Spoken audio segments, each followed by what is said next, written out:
നമുക്ക് ഇന്നത്തെ ലെക്ചറിൽ ഫിബൊനാച്ചി നമ്പർ എന്ന് പറഞ്ഞൊരു പ്രോബ്ലം ചെയ്യാം.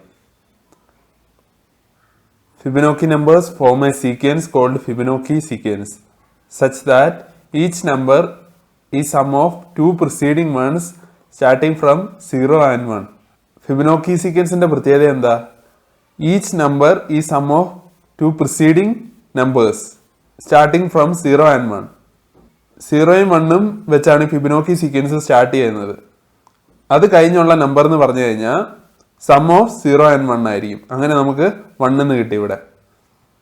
ഇനി അടുത്ത നമ്പർ ഏതായിരിക്കും? 1ഉം 1ഉം കൂടി ആഡ് ചെയ്യുമ്പോൾ കിട്ടുന്ന നമ്പർ അത് 2 ആണ്. ഇനി അടുത്ത നമ്പർ ഏതാണ്?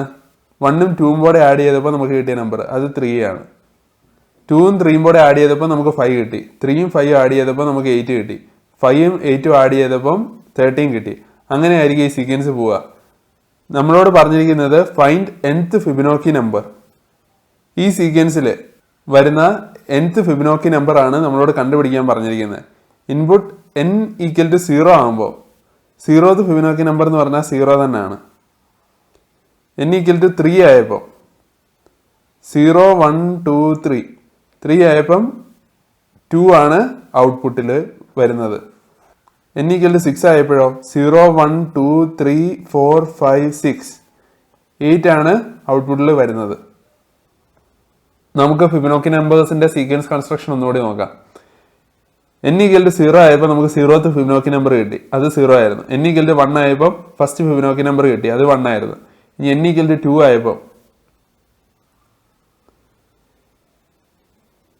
n ഈക്വൽ ടു 0യിലെയും n ഈക്വൽ ടു 1ലെയും ഫിബൊനാച്ചി നമ്പേഴ്സ് ആഡ് ചെയ്തിട്ട് നമുക്ക് 1 എന്ന് കിട്ടി. n ഈക്വൽ ടു 3 ആയപ്പോഴോ n ഈക്വൽ ടു 2ലെയും n ഈക്വൽ ടു 1ലെയും ഫിബൊനാച്ചി നമ്പേഴ്സ് ആഡ് ചെയ്തിട്ട് നമുക്ക് 2 എന്ന് കിട്ടി. n ഈക്വൽ ടു 4 ആയപ്പം n ഈക്വൽ ടു 3ലെയും n ഈക്വൽ ടു 2ലെയും ഫിബൊനാച്ചി നമ്പേഴ്സ് ആഡ് ചെയ്തിട്ട് നമുക്ക് 3 എന്ന് കിട്ടി. n ഈക്വൽ ടു 5 ആയപ്പം n ഈക്വൽ ടു 4ലെയും n ഈക്വൽ ടു 3ലെയും ഫിബൊനാച്ചി നമ്പേഴ്സ് ആഡ് ചെയ്തിട്ട് നമുക്ക് 5 എന്ന് കിട്ടി. n ഈക്വൽ ടു 6 ആയപ്പം n ഈക്വൽ ടു 5ലെയും n ഈക്വൽ ടു 4ലെയും ഫിബൊനാച്ചി നമ്പേഴ്സ് ആഡ് ചെയ്തിട്ട് നമുക്ക് 8 എന്ന് കിട്ടി. ഇങ്ങനെയായിരിക്കും ഈ സീക്വൻസ് പോവുക. ഇനി n-ന്റെ വാല്യൂ x ആണെങ്കിൽ നമ്മൾ എന്തായിരിക്കും ചെയ്യുക? x-1ലെയും x-2ലെയും ഫിബൊനാച്ചി നമ്പേഴ്സ് ആഡ് ചെയ്തിട്ട് നമുക്ക് Fibonacci number at X position കിട്ടും. എന്ന് വെച്ചാൽ എക്സ് ഫിബൊനാച്ചി നമ്പർ എന്ന് പറഞ്ഞാൽ Fibonacci number at x-1th position plus Fibonacci number at x-2th position. അങ്ങനെ നമുക്ക് റിക്കറൻസ് റിലേഷൻ കിട്ടി.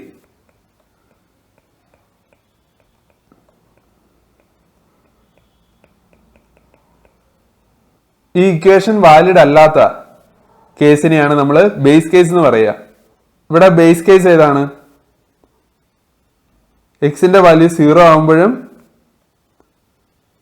എക്സിന്റെ വാല്യൂ 1 ആകുമ്പോഴും. എക്സിന്റെ വാല്യൂ 0 ആകുമ്പോൾ 0th ഫിബൊനാച്ചി നമ്പർ ഏതാണ്?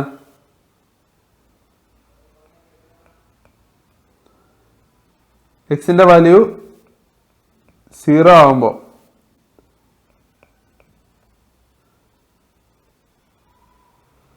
0th ഫിബൊനാച്ചി നമ്പർ നമ്മൾ റിട്ടേൺ ചെയ്യണം, അത് 0 ആണ്. എക്സിന്റെ വാല്യൂ 1 ആകുമ്പോൾ ഫസ്റ്റ് ഫിബൊനാച്ചി നമ്പർ നമ്മൾ റിട്ടേൺ ചെയ്യണം, അത് 1 ആണ്. ഇപ്പൊ ഞാൻ പറഞ്ഞ കാര്യത്തിൽ ഇങ്ങനെ എഴുതില്ലേ? Fibonacci of X equal to X if X less than or equal to 1. എക്സിന്റെ വാല്യൂ 0 ആണെങ്കിൽ 0 ആയിരിക്കും ഇവിടെ വരിക. എക്സിന്റെ വാല്യൂ 1 ആണെങ്കിൽ ഇവിടെ 1 ആയിരിക്കും വരിക. Fibonacci of x-1 plus Fibonacci of x-2 otherwise. ഇവിടെ X less than or equal to 1 എന്നുള്ളതാണ് ബേസ് കേസ്. ബേസ് കേസിന്റെ പ്രത്യേകത എന്താ? ഈ റിക്കറൻസ് റിലേഷൻ അവിടെ വാലിഡ് ആയിരിക്കില്ല. എക്സിന് പകരം ഞാൻ n ആണ് ഇൻപുട്ട് എന്ന് വെച്ചോ, അന്നേരം നമ്മൾ എന്തായിരിക്കും ചെയ്യുക? എക്സിനെ റീപ്ലേസ് ചെയ്യുക n കൊണ്ട്. Fibonacci of n equal to n if n less than or equal to 1. Fibonacci of n-1 plus Fibonacci of n-2 otherwise. ഇതിന്റെ കോഡ് നമുക്ക് നോക്കാം. def Fibonacci of n if n less than or equal to 1. Return n. Return Fibonacci of n minus 1 plus Fibonacci of n minus 2. നമുക്ക് ഈ code എങ്ങനെ work ചെയ്യുന്നതെന്ന് ഒരു എക്സാമ്പിളിലൂടെ നോക്കാം. എന്നിൻ്റെ വാല്യൂ 3 ആണെന്ന് വിചാരിച്ചോ. നമ്മൾ ഫിബ് ഓഫ് 3 കോൾ ചെയ്യാണ്. ഫിബ് ഓഫ് 3 കോൾ ചെയ്യുമ്പോൾ എന്താ സംഭവിക്കുന്നത്? If 3 less than or equal to 1 അല്ല, നേരം return fib of 3 minus 1 plus fib of 3 minus 2. അന്നേരം നമുക്ക് ഫിബ് ഓഫ് 2ഉം ഫിബ് ഓഫ് 1ഉം കിട്ടുവാണ്.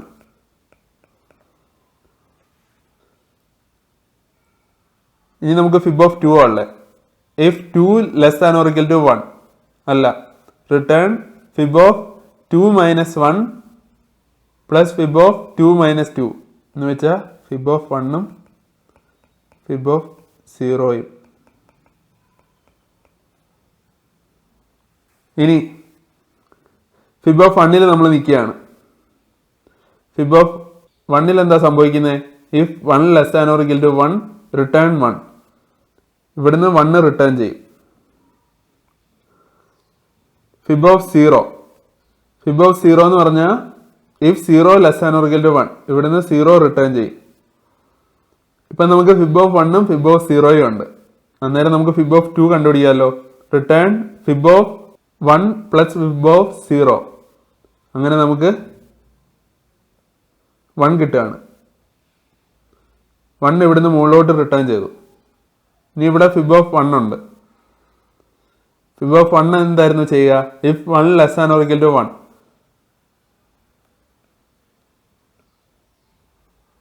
അതും 1 മുകളിലോട്ട് റിട്ടേൺ ചെയ്തു.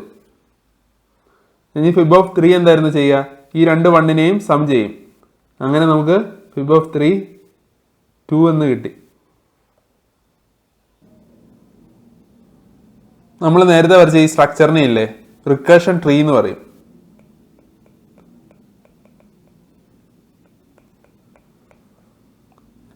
ഇതിലേറ്റവും ആദ്യം കാണുന്ന ഈ ഫംഗ്ഷൻ കോഡിനെ നമ്മൾ റൂട്ട് നോഡ് എന്ന് പറയും. ഫിബ് ഓഫ് 3 എന്ന് പറഞ്ഞാൽ അതിനെ റൂട്ട് നോഡ് എന്ന് പറയും. ഇതിലെ ഫിബ് 1ഉം ഫിബ് 0യും ഫിബ് 1ഉം ഇതെല്ലാം ലീഫ് നോഡ്സ് ആണെന്ന് പറയും. ലീഫ് നോഡ്സ് ഇൻഡിക്കേറ്റ് ചെയ്യുന്നത് നമ്മുടെ ബേസ് കേസിനെയാണ്. നമുക്ക് ഇതിന്റെ എക്സിക്യൂഷൻ ഒന്നുകൂടി നോക്കാം. ആദ്യം ഫിബ് 3 ആണ് എക്സിക്യൂഷൻ സ്റ്റാർട്ട് ചെയ്തത്. പിന്നെ ഫിബ് 3 ഫിബ് 2യെ കോൾ ചെയ്തു. അത് കഴിഞ്ഞാൽ ഫിബ് 1നെ കോൾ ചെയ്ത്. ഇപ്പോൾ ഫിബ് 1ന്റെ എക്സിക്യൂഷനാണ്. ഫിബ് 1ന്റെ എക്സിക്യൂഷൻ കംപ്ലീറ്റ് ആയി. ഫിബ് 1 ഒരു ആൻസർ ഫിബ് 2ലോട്ട് റിട്ടേൺ ചെയ്ത്. അപ്പോൾ ഫിബ് 2 ഫിബ് 0യെ കോൾ ചെയ്ത്. ഇപ്പോൾ ഫിബ് 0യുടെ എക്സിക്യൂഷൻ കംപ്ലീറ്റ് ആയി. ഒരു ആൻസർ മുകളിലോട്ട് റിട്ടേൺ ചെയ്തു ഫിബ് 2ലോട്ട്. അത് കഴിഞ്ഞ് ഫിബ് 2ന്റെ എക്സിക്യൂഷൻ കംപ്ലീറ്റ് ആയി. ഫിബ് 2ന്റെ ആൻസർ ഫിബ് 3ലോട്ട് റിട്ടേൺ ചെയ്ത്. അത് കഴിഞ്ഞാൽ ഫിബ് 1ന്റെ എക്സിക്യൂഷൻ തുടങ്ങി. കഴിഞ്ഞ് ഫിബ് 1ന്റെ എക്സിക്യൂഷൻ തീർന്ന് ഫിബ് 1 ഒരു ആൻസർ ഫിബ് 3ലോട്ട് റിട്ടേൺ ചെയ്ത്. ഇങ്ങനെയായിരുന്നു ഈ റിക്കർഷൻ ട്രീയിൽ എക്സിക്യൂഷൻ സംഭവിച്ചത്. ആ എക്സിക്യൂഷൻ ഓർഡർ നമുക്കൊന്ന് എഴുതാം. ആദ്യം ഫിബ് 1ന്റെ എക്സിക്യൂഷൻ കംപ്ലീറ്റ് ആയത്. പിന്നെ ഫിബ് 0യുടെ,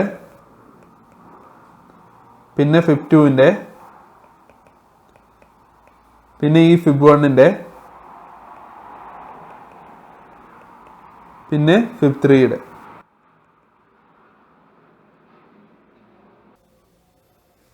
നമുക്കൊരു എക്സാമ്പിളിലൂടെ ടൈം കോംപ്ലക്സിറ്റിയുടെ കാൽക്കുലേഷൻ നോക്കാം. ഞാനിവിടെ n ഈക്വൽ ടു 5ന്റെ റിക്കർഷൻ ട്രീ വരച്ചിട്ടിട്ടുണ്ട്. n ഈക്വൽ ടു 5 ആകുമ്പോഴുള്ള റിക്കർഷൻ ട്രീ.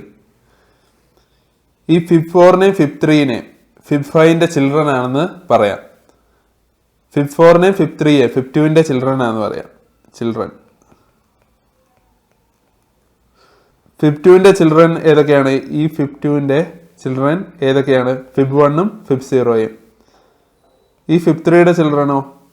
ഫിബ് 2ഉം ഫിബ് 1ഉം. ഈ ഫിബ് 5 ഉള്ളത് ലെവൽ 0യിലാണെന്ന് പറയാം. ഈ ഫിബ് 4ഉം ഫിബ് 3 ഉള്ളത് ലെവൽ 1-ലാണെന്ന് പറയാം. ഫിബ് 3ഉം ഫിബ് 2ഉം ഫിബ് 2ഉം ഫിബ് 1ഉം ഉള്ളത് ലെവൽ 2-ലാണെന്ന് പറയാം. ഈ ഒരു പാർട്ട് ലെവൽ 3, ഇത് ലെവൽ 4. ലെവൽ 0-ൽ എത്ര ഫംഗ്ഷൻ കോൾസ് ഉണ്ട്?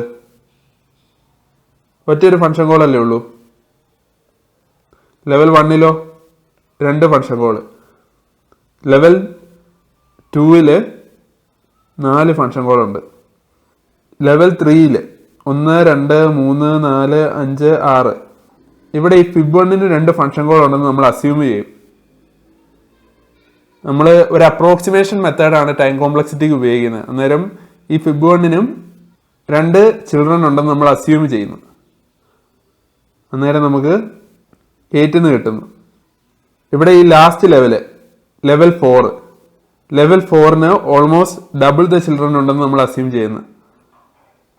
അന്നേരം നമുക്ക് 16 കിട്ടുന്നു. ഇപ്പൊ total number of function calls എത്രയാ? Total number of function calls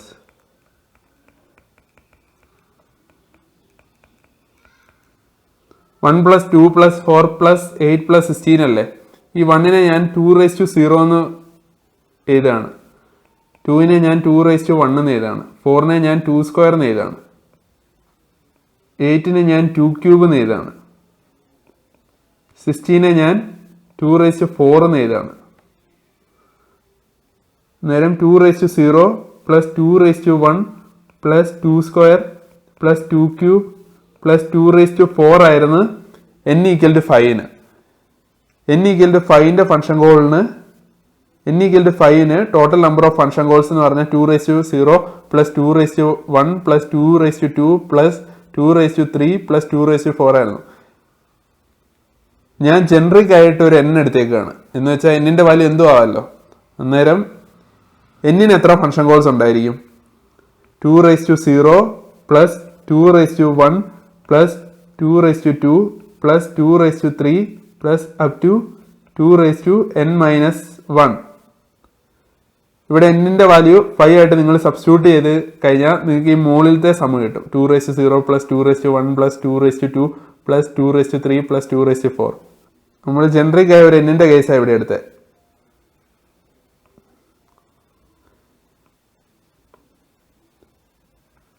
ഇതിന്റെ സം എത്രയായിരിക്കും? ഇതൊരു GP അല്ലേ? GPയുടെ സം എത്രയാണ്? a × r⁻n-1 divided by r-1. a എന്ന് പറഞ്ഞാൽ ഫസ്റ്റ് ടൈം 1 ആണ്. 1 × r⁻n. ഇവിടെ r-ന്റെ വാല്യൂ എത്രയാണ്? 2⁻1 ഡിവൈഡഡ് ബൈ 2⁻0. അന്നേരം 2 ആണ്. 2⁻n. n എന്ന് പറഞ്ഞാൽ total number of terms -1 divided by 2 - 1. അതെന്ന് പറഞ്ഞാൽ 2⁻n-1 ആണ്. Total number of function calls 2⁻n-1 ആണ്. ടൈം കോംപ്ലക്സിറ്റി എന്ന് പറഞ്ഞാൽ total number of function calls into time taken at each function call എന്ന് ഞാൻ പറഞ്ഞില്ലായിരുന്നു. ഇവിടെ total number of function calls എത്രയായിരുന്നു? 2⁻n-1. Time taken at each function call എന്ന് പറഞ്ഞാൽ ഈ ഫിബ് ഓഫ് n എന്ന് പറഞ്ഞ ഫംഗ്ഷനിൽ പോവുക.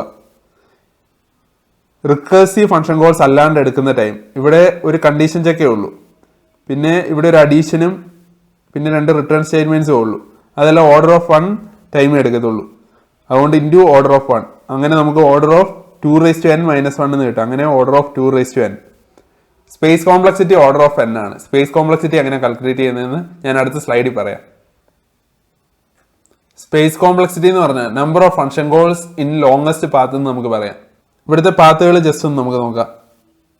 Fib 5, fib 4, fib 3, fib 2, fib 1, fib 5, fib 4, fib 3, fib 2, fib 0, fib 5, fib 4, fib 3, fib 1, fib 5, fib 4, fib 2, fib 1, fib 5, fib 4, fib 2, fib 0, fib 5, fib 3, fib 2, fib 1, fib 5, fib 3, fib 2, fib 0, fib 5, fib 3, fib 1. ഇത്രയും പാത്സാണ് നമുക്കുള്ളത്. ഇതിൽ ഏതൊക്കെയാണ് longest path? Fib 5, fib 4, fib 3, fib 2, fib 1ഉം fib 5, fib 4, fib 3, fib 2, fib 0. ഇതിന്റെ ലെങ്തിനെ നമുക്ക് number of function കോൾസിന്റെ രീതിയിൽ വേണേൽ ഡിഫൈൻ ചെയ്യാം, അല്ലെങ്കിൽ എത്ര എഡ്ജസ് ഉണ്ടെന്നുള്ള രീതിയിൽ ഡിഫൈൻ ചെയ്യാം. നമുക്ക് നമ്പർ ഓഫ് ഫംഗ്ഷൻ കോൾസ് എന്നുള്ള രീതിയിൽ ഡിഫൈൻ ചെയ്യാം. ലെങ്ത് എന്ന് പറഞ്ഞാൽ ലെങ്ത് ഓഫ് ദിസ് പാത്ത് എന്ന് പറഞ്ഞാൽ number of function calls in that path എന്ന് വെച്ചാൽ ഇവിടെ longest path fib 5, fib 4, fib 3, fib 2, fib 1 അല്ലെങ്കിൽ ഫിബ് 0 ആയിരുന്നു. അന്നേരം ഇതിന്റെ ലെങ്ത് എന്ന് പറഞ്ഞാൽ എത്ര ഫംഗ്ഷൻ കോൾസ് ഉണ്ട് ആ പാത്തിൽ? 5 ഫംഗ്ഷൻ കോൾസ് അല്ലേ ഉള്ളത്? 5 ഫംഗ്ഷൻ കോൾസാ ലോങ്സ്റ്റ് പാത്തിലുള്ള. n = 5 ആകുമ്പോൾ 5 ഫംഗ്ഷൻ കോൾസ് ഉണ്ടായിരുന്നു. n = x ആകുമ്പോൾ x ഫംഗ്ഷൻ കോൾസ് ആയിരിക്കും ഉണ്ടാവുക. എക്സിന് പകരം n നമ്മൾ സബ്സ്റ്റിറ്റ്യൂട്ട് ചെയ്യുമ്പോൾ എത്ര ഫംഗ്ഷൻ കോൾസ് ആയിരിക്കും? n ഫംഗ്ഷൻ കോൾസ് ആയിരിക്കും ഉണ്ടാവുക. അന്നേരം ഓർഡർ ഓഫ് n ആണ് സ്പേസ് കോംപ്ലക്സിറ്റി എന്ന് നമുക്ക് പറയാം.